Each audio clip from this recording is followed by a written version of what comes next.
So what do you call yourself? Welcome to the LaTangela Show. Hey. Hey, what can I do for you this fine day? This is your destiny. Hot, hot, hot. Right now. Welcome to the LaTangela Show.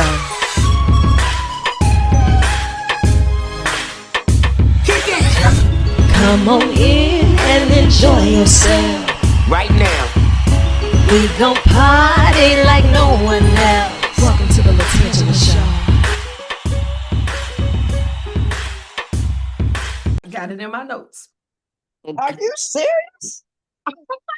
You know this already, girlfriend? Let me tell you something. I came here ready. You hear me? I know that's I was right. excited. They told me I had this interview with you. I said, yeah, okay, y'all pull this off. I'm going to let y'all know y'all good for real. They good for real. Look. I say, good morning, baby. Good morning, sunshine. Okay, yeah, the lipstick is popping, darling. Popping. I Okay. love it.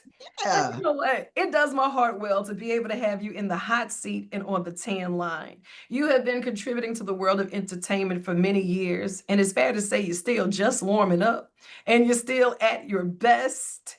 And the world is expecting so much more because, you know, one battle after another. That sounds like the soundtrack of my life.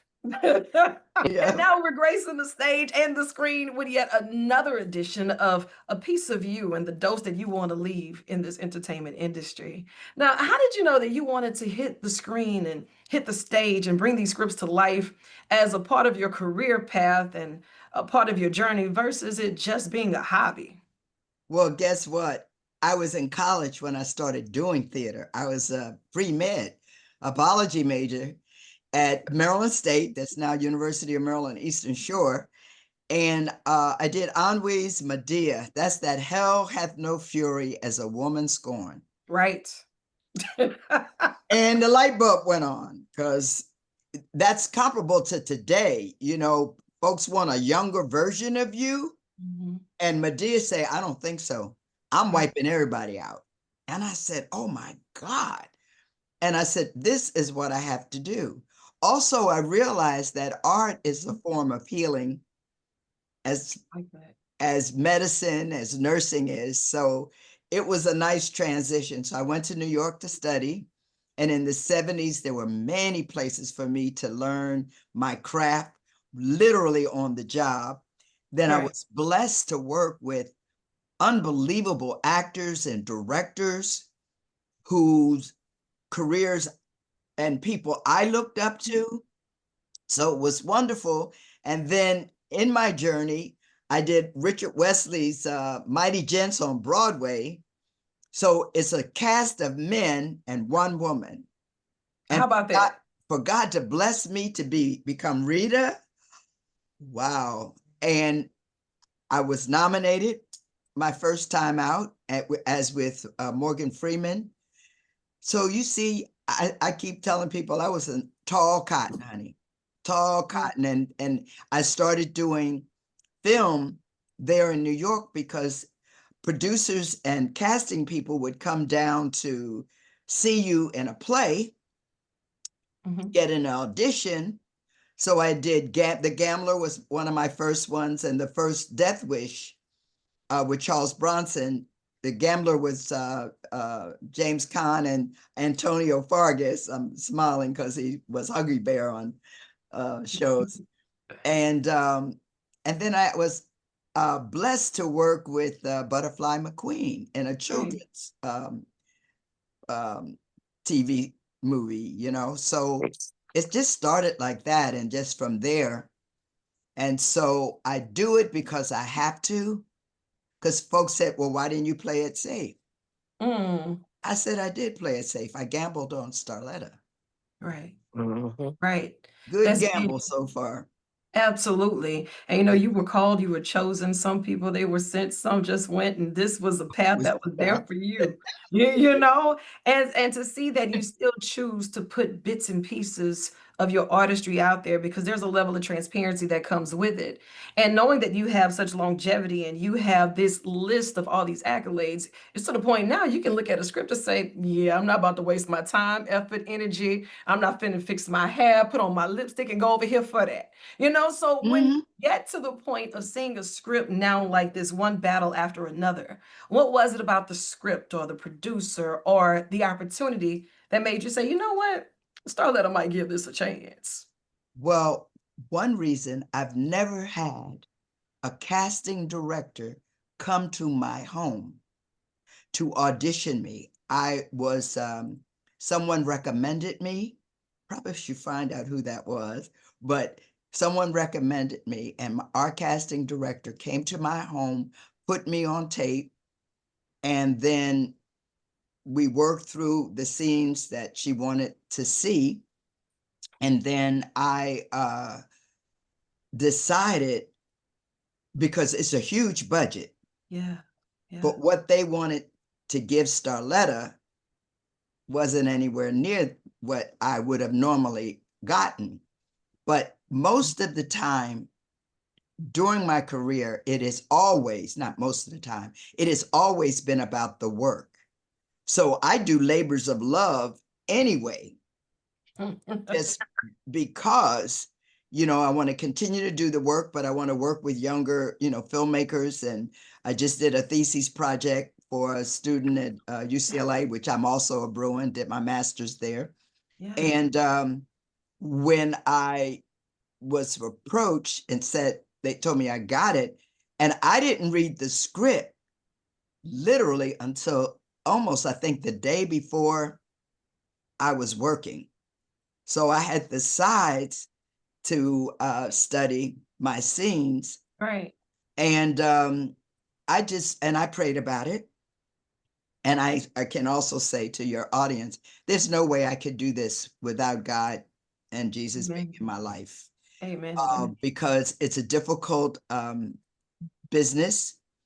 The no's may outweigh the yeses, but one yes will make you forget every no you heard. So That's a word. You can pass the collection plate on that one. I just caught a chill on that one. I was like, you know what, God, I hear you. Because sometimes we get caught up in the static. And when you say, I do it as a labor of love, I'm going to do it anyway. I'm doing it for the artistry. I'm doing it for the calling. I'm calling it to fulfill the purpose, and everything else is going to fall in line. And to see you say that and to be able to smile with that, because I can only imagine after all of these years doing the things that you've been doing, you've been no stranger to entertainment, but this was before a hashtag or retweet or the YouTubes and the way that people can find you to where everybody say they are who they are, but until you need them to do it. Like, you really had to work at this and study at this, and you still give in.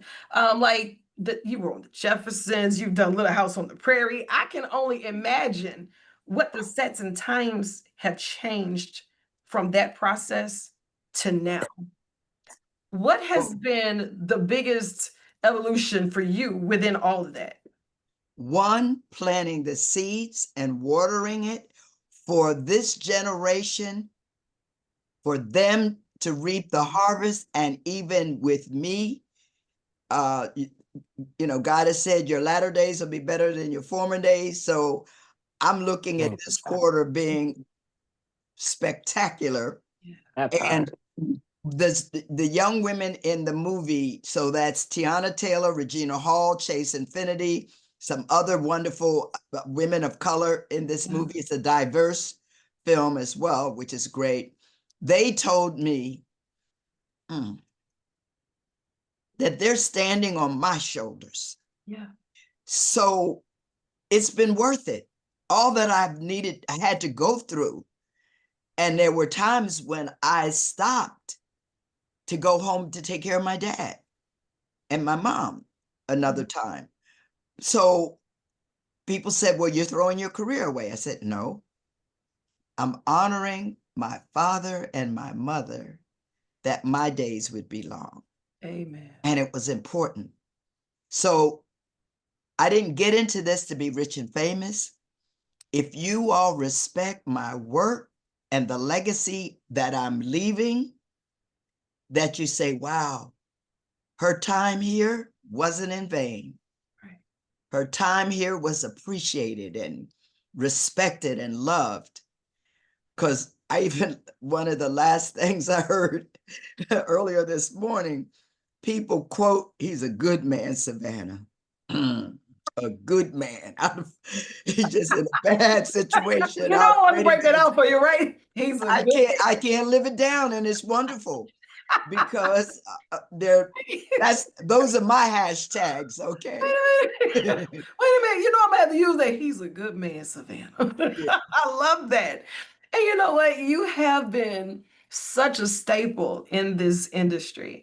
And to see that you're still at it in one battle after another in theaters nationwide right now. While you were working on that script and you're seeing it all come together, now as you're looking at it, what is the walkaway that you want viewers to see and to have while they're watching this film?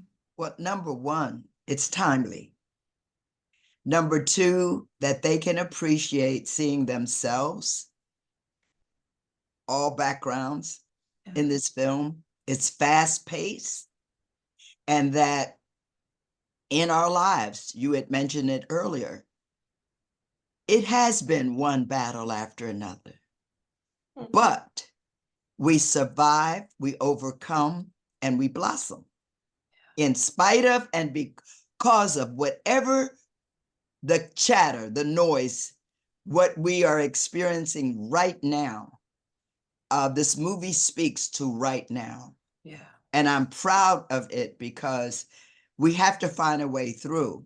And we have to know that we as a people, especially, we've made it through since we were snatched and brought here. As Jasmine Crockett said, we didn't run away from home. We did not run away. And we built this place called the United States of America by the sweat of our brow. So God is going to see us all through whatever our ethnicities are. He will see us all through. We as a people have experienced this over and over and over. So we have the answer to be still and know that I am God. And I promise you, like I parted the waters of the Red Sea to get folks through, I'm going to part these waters so you guys make it through. You know, it's so calming to hear you speak not only your truth, but to know that it's so grounded in the word.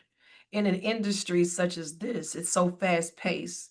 It's so shiftly because people will sacrifice and souls don't cost as much as they used to. So it very well could be from a parking pass to a walking by scene to a lead role. You never know what's worth it. And if they don't have a moral compass, things are compromised. And to see the longevity that you've had in this industry and to know that you'll still quote what's keeping you anchored, that is refreshing. And I thank you for that. I appreciate that more than you know. And, you know, I can see all of the work that's still heading your way. And, you know, we got the good snacks. We got us something good to sip on. We piled into this theater because we need to see you put on another time because this is going to be amazing. One battle after another. And I want you to think of this as an extension of your office. So whenever you have anything going on, you tell me, I need to jump in the hot seat on the tan line. I need to talk to my niece. Hey, auntie. I'm your auntie or Hey, your mama auntie. star, baby girl. Yes. That's the one. That's the one. You stuck with me forever, ever. I love it. I love you appreciate so it. much. And we're coming, we're coming to New Orleans to do a new project, Silver Sneakers. Get out of here. Where Golden Girls meets Sex in the City meets Girlfriends, and it's Silver Sneakers. And our writer, definitely, we chose New Orleans because New Orleans is full of so much culture, the food, the people. It's going to be fabulous. And God's hand is in this. Yeah. So I'll be talking to you. I'll be seeing you. Look, I'll be looking for you. I got the beignets, little gumbo. That's what I'm talking about. It's a field trip and a family reunion. And some charbroiled oysters, baby. Oh, I got you. One of my favorites, okay? Yeah. So keep us in prayer. Absolutely. You know, as God is orchestrating, you know, or navigating or ordering our steps. Right. you know, to do something new. And I'm excited at this time. As You you know, should be. the last quarter is the go ahead or the comeback. Hmm. And we have to decide whatever quarter we're in, which way are we going? Because we can come from behind and do it, or we can go ahead and just spank somebody. You know, like I see these football games. Folks got spanked yesterday. Oh, Honey. listen, it hurt. It hurt. Yeah, that's all right, because see, you can come back. And Yeah. that's why people do what they do as athletes, as artists. We just don't quit. Right. And Gil Scott Heron's piece in here, the revolution is not going to be televised. That part. I am so proud of you. I am so grateful for this time. And I look forward to seeing you soon. I know you have more work to do. So I'm going to let you chase the sun or let the sun chase you. But either way, get after it. I love you, Auntie, and there's absolutely nothing you can do about it. You heard me. I heard that, baby. And thank you. Thank you. And I appreciate the prayers Yes. and the prophecy. Yes, ma'am. Okay. Thank you so much. All right, baby. Bye-bye.